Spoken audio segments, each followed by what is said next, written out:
CCN news, एक पाऊल महाराष्ट्रासाठी।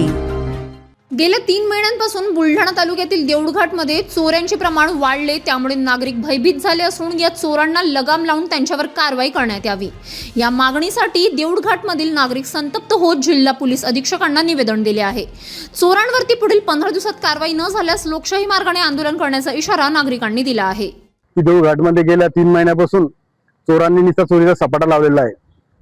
तर मी ठरवलं की बा आम्ही 2-4 जण आज या ठिकाणी जिल्हाधिकारी म्हणजे जिल्हा अधीक्षक SP साहेबांकडे आलो आणि त्यांना सांगितलं निवेदनाच्या माध्यमातून की साहेब गेल्या 3 महिन्यापासून देऊळघाटात चोरांनी सपाटा लावला आहे, त्यांच्यावर कुठल्याही प्रकारची कारवाई नाही।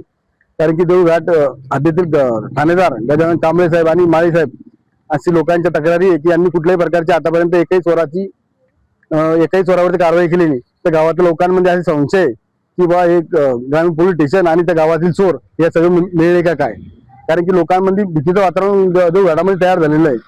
त्यामुळे लोकांनी आता गावात काय करावं हे त्यांना कळू राहिलं नाही। त्यामुळे आम्ही संविधानिक मार्गाने या ठिकाणी आज निवेदन देण्यात आलं।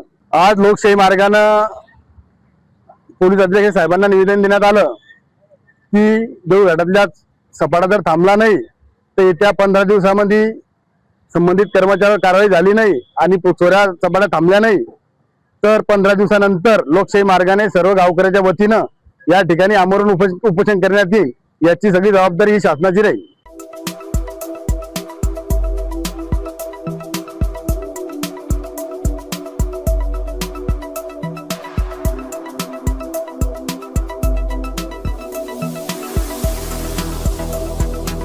तसेच आपल्या भागातील महत्त्वाच्या बातम्या पाहण्यासाठी CCN न्यूज डेस्क चॅनलला सबस्क्राइब करा आणि बेल आयकॉन प्रेस करा।